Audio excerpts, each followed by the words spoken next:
What's going on, guys?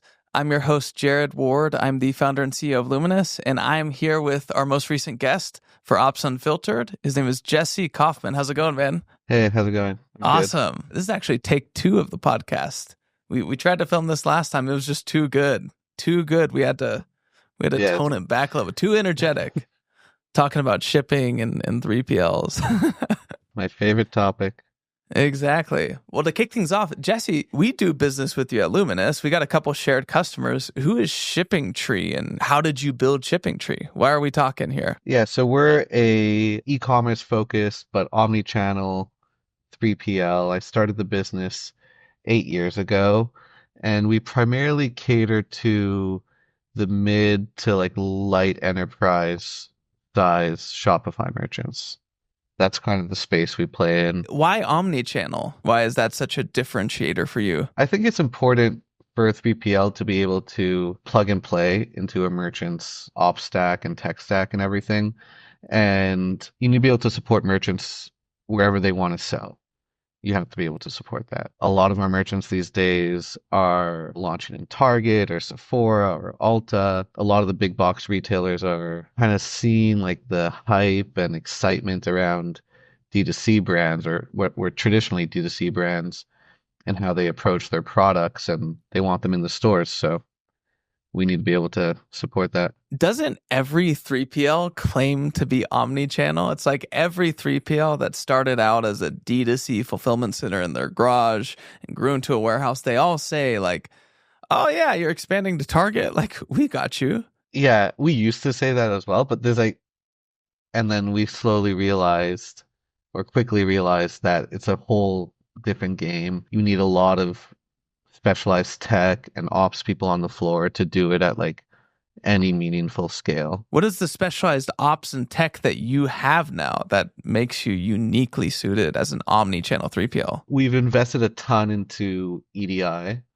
capabilities, so automating as much as that as possible. Most 3PLs could support EDI at like a bare bones level once you like look at how they're doing things, and it still requires like quite a bit of coordination between the 3PL software, the retailer's routing, TMS, something like SPS or Commerce Hub sitting in the middle. We've invested a ton to consolidate all of that and automate as much of those annoying processes as possible. Our objective is to make logistics like easy for merchants, dumb it down, simplify, and then so that's what we did on the tech side, and then on the ops side, you need specialized people on the floor that have a ton of experience preparing these orders to go to the retailers, because chargebacks are like a very real thing. Like I think Walmart makes like a couple $1 billion a year in chargebacks. So retailers love chargebacks. They pretend like they don't, but they do because it's just like free money for them. Oh yeah. So you got to be on the ball with it and have a team on the warehouse floor that like really knows what they're doing. This is my perspective on a lot of 3PLs. First off, there's a lot of them. With the emergence of Shopify and Amazon FBM, anybody and their mom could set up a ShipStation account and start fulfilling your stuff for a markup out of their garage. Yeah. And a lot of people did that, and bless them. Like, that's awesome. Do your business. Yeah. But Yeah. I think when somebody expands to a retail partner, like they actually get cut a PO from Walmart. And normally what happens behind those smaller 3PLs, behind the scenes, is kind of like the brand will say, hey, we're going to do this thing called EDI. Can you guys handle that? And they're just like, they go to their WMS that they're using, like Extensive or, Ship Hero. And they search online, like, can Ship Hero handle EDI? And it's like, yes. Yeah, we got you. and then they dive into this world where it's like GS1 labels and chargebacks, and they don't even have the faintest idea. Yeah, routing guides that are like that big. Oh, yeah. So it sounds like you guys you've already been through the years of trauma and trouble, and you've built the tech and the infrastructure around all those needs, which is special. Yeah, exactly. Yeah, it takes time. It was a big time and money investment to dial it in, and we're still working and adding features every day. Everybody has Shopify to thank for people's expectations of ease of use. We get it all the time at Luminous, and I'm sure you guys get this all the time because of Amazon FBA and Shopify. Everything is just so easy. Like you just turn on a listing and things happen. Yeah. And in the logistics world, it's just, especially wholesale EDI, it's just not that easy. That's why I started building ShippingTree and why we decided to build our own software 8 years ago. There was just nothing that compared to like that Web 2.0 SaaS iPhone app type experience that like Shopify created for the space. And it was my belief like there needs to be something like that for 3PLs. At the time, there wasn't much. Yeah, I think I started like a year after ShipBob or 2 years after ShipBob. Now, Ship Hero does a great job for those smaller 3PLs. Like, Right. provides that ease of use and everything. So ShippingTree, how would you explain your custom tech? Is it mainly in the WMS realm? Is it in like analytics dashboard? Like how would you describe the system? So there's like the ShippingTree facing side of the tech and then the merchant side of the tech. So that's how I would kind of delineate it. In the middle of those two sides is an OMS essentially. That OMS is the same for our team as it is for the merchants. So we're always like looking at the same thing as the merchants in that respect. Then on the ShippingTree side, it's connected to a WMS, our own. It's also WMS agnostic. So okay. We also run Manhattan Active, which is like a tier 1 enterprise scale Oh yeah. WMS Massive for some of our system. merchants. Yeah. So it's connected to that as well. We were acquired earlier this year, and it's kind of been our philosophy with the group that acquired us that we don't want to be limited by growth by WMSs. So the OMS is so central to what we do and the service we provide to merchants that we want it to be kind of agnostic. So it connects to anything. And then on the merchant side, they have that full OMS. They have reporting and dashboards as well, and just a ton of like self-help tools. Yeah. So that they don't have to call us to do basic things or even some like fairly complex things. If you like working at 1 a.m. and you like managing your orders and whatever, like you could do that and without having to call us or anything. You've onboarded so many brands at this point onto your 3PL services. What do you think now, after all this experience? What are the top 2 or 3 things that brands overlook the most when they're choosing their 3PL service? In terms of like evaluating a 3PL? Yeah, evaluating a 3PL. Like what questions do you think they should ask more that they're not asking? That's a good one. I would ask, how are operations on the floor set up? So, what's the team structure on the people like executing the pick and pack and stuff on the floor? That's really important. You want to make sure there's like redundancy. If, people take a floating holiday or they're sick or something, like there's backup. It's not just going to stop. I would also, in that same vein, ask like what sort of shifts they run. We run 7 days a week out of most of our warehouses. A couple of them might be 6 days a week, but that's really important for consistency. Like if Amazon shut down for the weekends, they would have like 30 million orders on Monday, and same thing for us, albeit at like a way smaller scale, but it's still, you need that consistent output so that you don't fall behind as a 3PL. So any 3PLs that take the weekend off, it just sets up the next week for headaches, in my opinion. I would try to drill in on like staff in the warehouse. And then initial filters, like once you filter through, like the filters you should set to kind of get to your last couple 3PL candidates would be tech stack and locations. So how easy is their tech stack going to integrate with your tech stack? You don't want headaches there. You want your data available where you want your data. And you don't want to be like at the mercy of the 3PL's limitations on like where your data is going to be and what format, etc. And then locations, there's a lot of talk on Twitter about like multi-location and stuff doesn't matter. Just choose one central location. Depends on the product you're selling and everything, but Right. it matters a lot. Let's move to a segment now. So this segment is stuff that crappy 3PLs say. So if somebody doesn't have that redundancy that you're talking about, what are some red flag, like what are some things that they'll be saying if it's just like some dude running ShipStation in his garage? Like what is he going to say when there's no redundancy? Yeah, he'll just say like we have I would watch out for like call outs like zero downtime Yeah. or you know yeah, or like super crazy metrics. It's just a red flag. Instead of pointing If to processes, they're like, "Oh, we get it out the door no matter what." Like, there's zero downtime. It's like me and Yeah, obviously it depends on the size of your brand, but if you ask for like an org chart of the warehouse essentially, and they can't, there we go. and they show you something that has like three names on it, um, it might be good for your brand where you're at now if it's like, a couple hundred orders a month, but no entrepreneur like starts a business to stay at that stage. And you don't want to hop around 3PLs. Like you kind of want to find one that you could be at through exit. What's a red flag around tech stack? Tech stack, if they charge you for like a Shopify connection or they kick you to like a third party for a Shopify connection. If you're working with a 3PL now that doesn't own their Shopify connection and control that, I think that's a big red flag. Interesting. Why? Why is that? Because Shopify, they add features and they make changes quite frequently that are hugely Right. beneficial.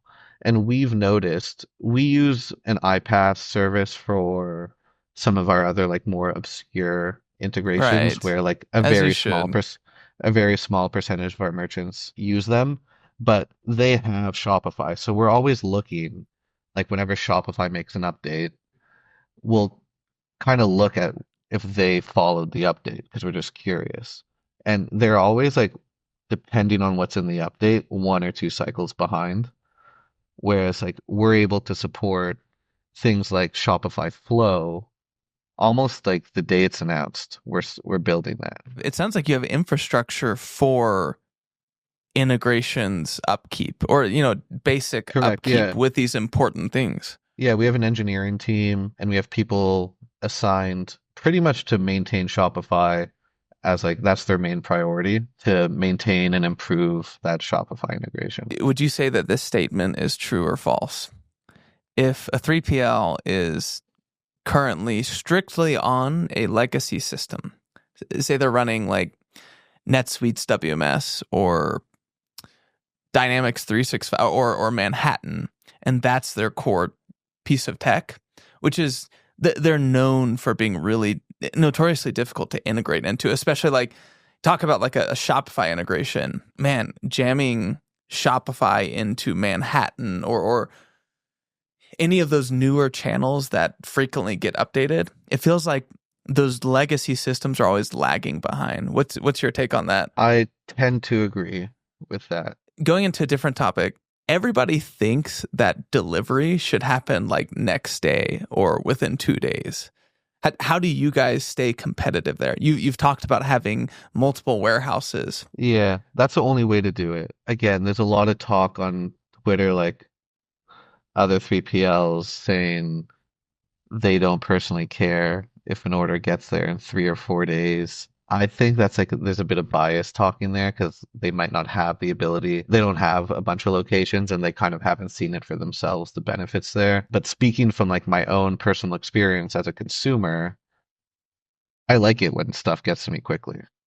Like, I think like everybody does. yeah, like why would I'd much rather 1 or 2 days than 3 or 4 days. It's like not even a question. I wouldn't necessarily pay more for one or Right. 2 days versus 3 or 4 days.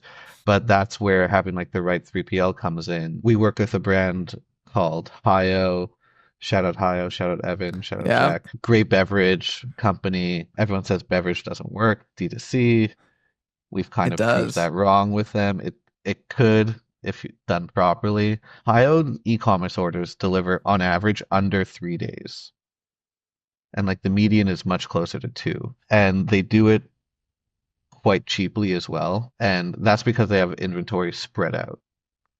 Now, it's a much better experience for their customers getting it in 1 or 2 days Oh yeah. versus everything shipping out of a central location. Ohio, with the way they have it set up with us right now, shipping is cheaper.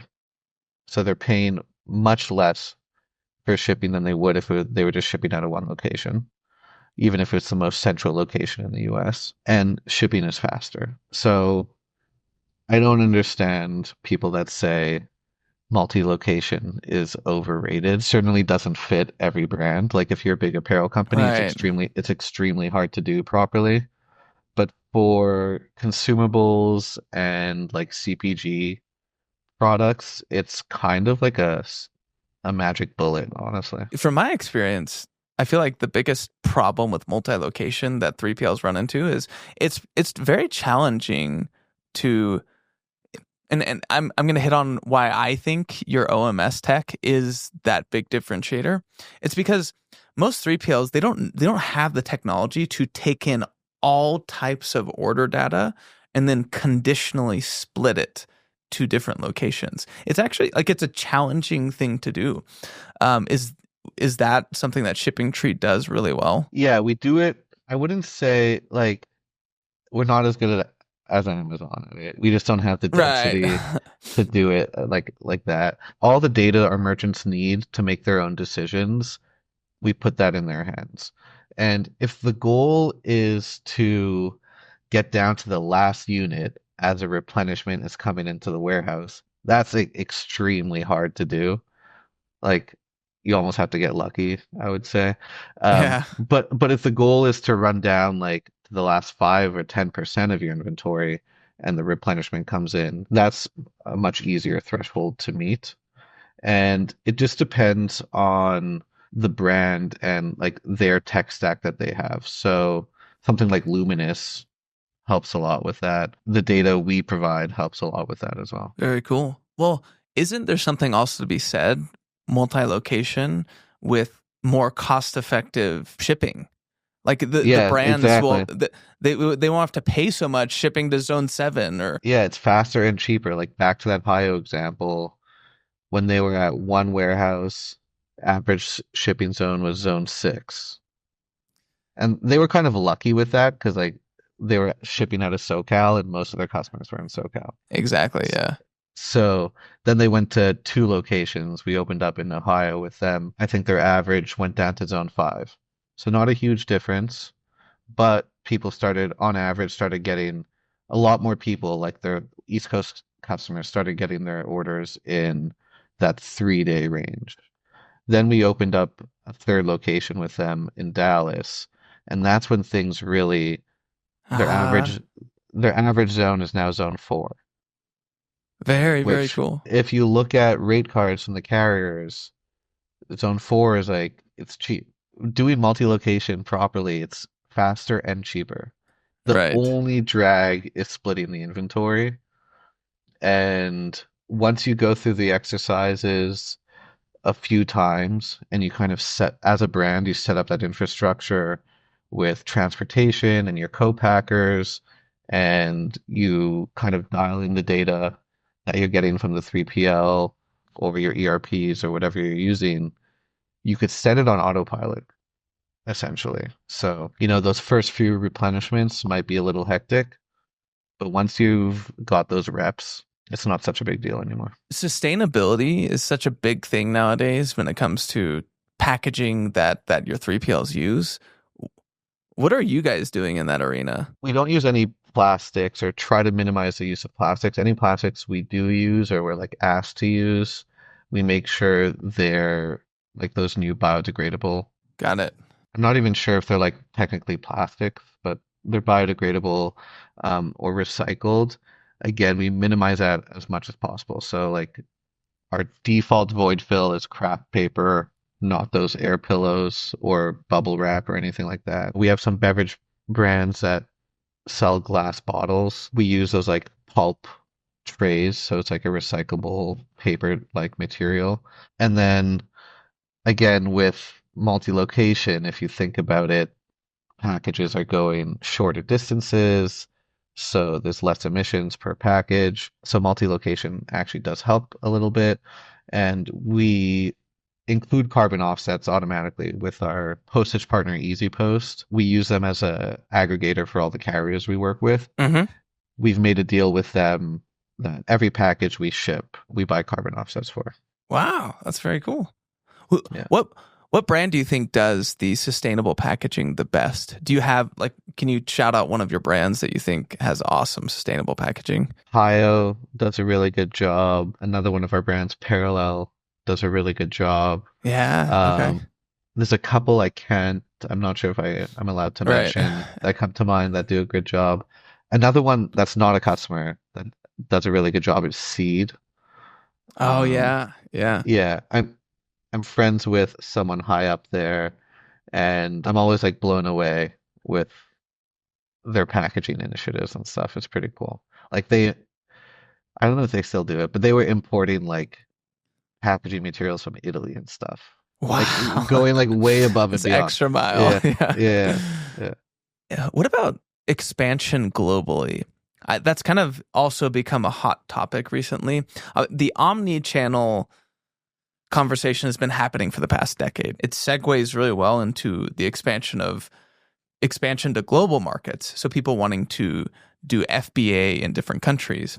What does ShippingTree do to help brands expand globally? And what's your position on that expansion? So we only have warehouses in the US. We work with a couple of great international carriers, so Passport and Globally being our two providers of choice there. They both have really good solutions and solutions within solutions on how to attack global markets. My personal opinion is the North American market.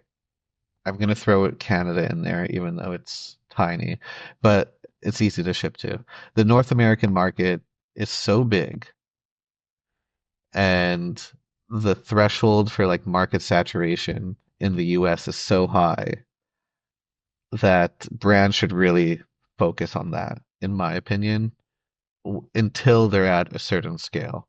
And I think it depends like what your category is to what that scale might be.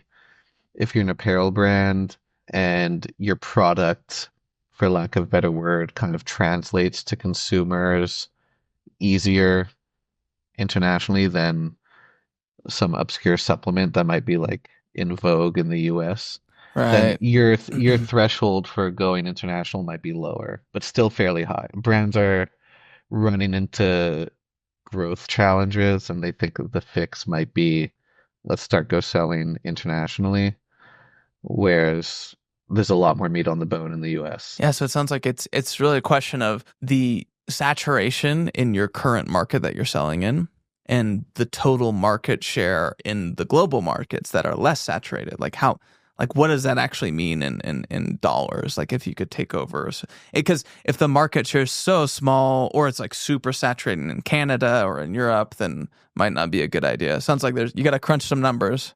A lot of our larger brands are doing that, and they'll always start with shipping from the US to the markets they want to go to kind of test the To waters. test, yeah. Yeah, and that's a great way of doing it.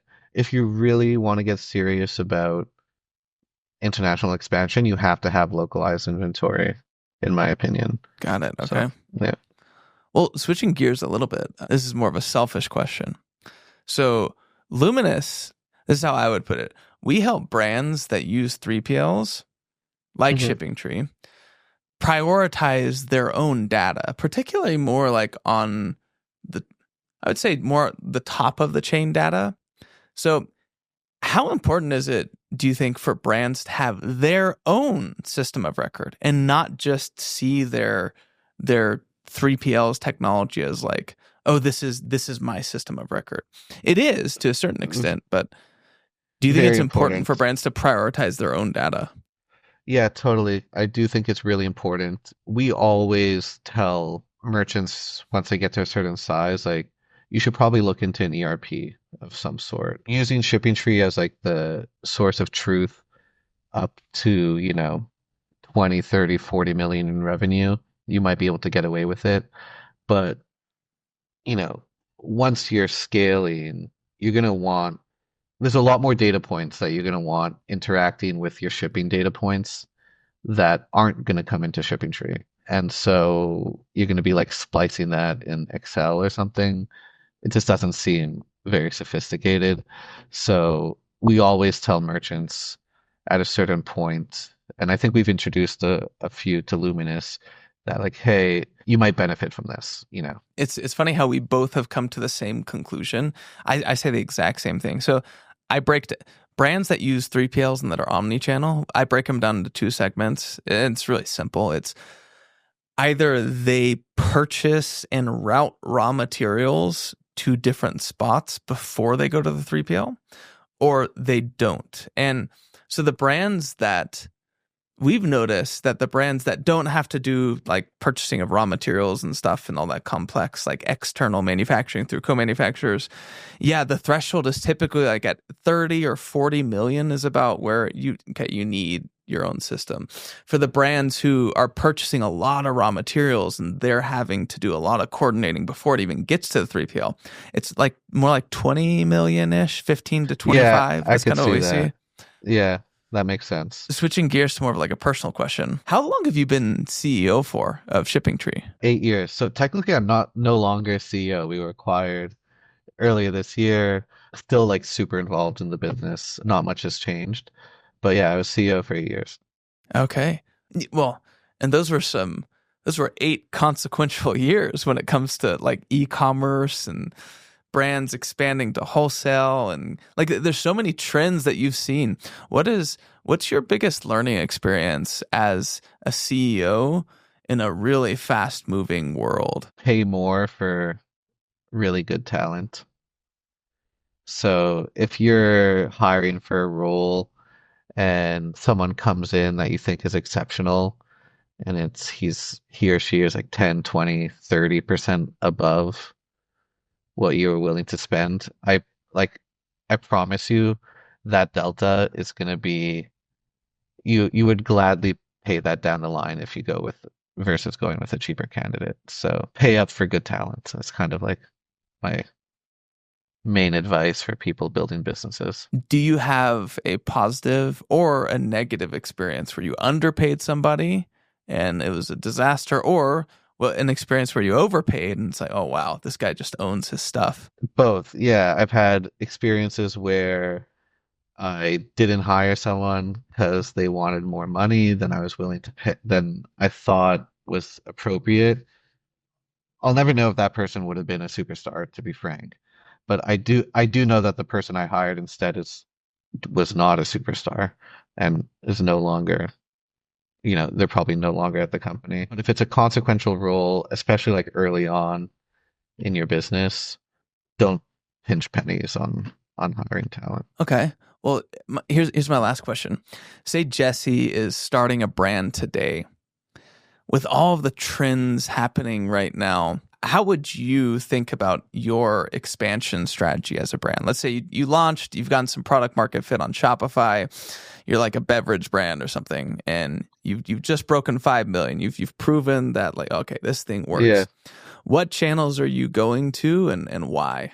Beverage, I'm going retail and I'm going retail like hard, hiring a sales team, probably putting Shopify on the back burner a little bit, letting it simmer. I wouldn't spend put a ton into growth. But yeah, it's beverage, it's all like physical retail is where the big money is made, I would say, like the generational life-changing money. And for that, kind of like you need really experienced people on the floor in a warehouse preparing retail. You need a really experienced sales team like out there in the wild dialing in your retail experience. So you need people like boots on the ground, driving hours every day, store to store, market after market, making sure your product looks good in the store, talking to buyers in the store, talking to people stocking the shelves in the store, getting as many like data touch points as you can. Retail is a big part of the category. That's kind of what you have to do. Something like supplements, so well suited to D2C, I think. You go Yes. hard Shopify, hard Amazon, again, hire really good talent. One of the brands that uses us, Obvi, man, they crush it direct to consumer. I'm Their sure. I supplements think they're sell like crazy. I think they're doing pretty well retail also, those guys. Yeah. I think I saw they're in like all the Walmart or a Yeah. lot of Walmarts. I'm not sure if they're nationwide, but What about TikTok Shop? Would you be experimenting there? yeah, why not? Until it's like banned, Yeah. until it's banned completely, like might as well hedge. So, Yeah. you know, I wouldn't be going all in on TikTok, but Well, here's the ultimate question. Would you outsource to a 3PL or not? Would you get your own warehouse because you know what goes behind the scenes of 3PLs, or were you just like, no, 3PL all the right, way? like off the bat, I would outsource. Yeah, almost right off the bat. Yeah, Okay. And you'd probably use ShippingTree, right? yeah, they would give me if I could get good pricing from ShippingTree, I think I'd go with them. Okay. Well, very cool. That's basically all the questions I have. I thought that was a great episode. I think brands watching can really get some good value about the state of the 3PL market. What's a good 3PL? What's a not good 3PL? A lot of practical advice for brands. Anything else that you want to say? Where can people find you, and what are you up to now? So they could find me on Twitter, email me jesse@shippingtree.co. I'm still very much in the weeds of ShippingTree. Still find it really fun. So I'll be doing that for the time being. So yeah, if you have any questions, feel free to reach out if you want to talk 3PL strategy or anything. Also would like to shout out a couple of my friends. Ryan Bennett, really good consultant if you're looking for a 3PL to run a process for you or just analyze your 3PL's data, whatever you want to do, anything 3PL shipping related. Ryan Bennett's kind of a wizard there. You can find him on Twitter and LinkedIn pretty easily. And then Matt Hertz as well at Third Person, really good at running processes and kind of matchmaking for brands and 3PLs. So just want to Very give those cool. two guys a shout out. Awesome. Well, thanks for joining us today, Jesse. We'll see everybody next time.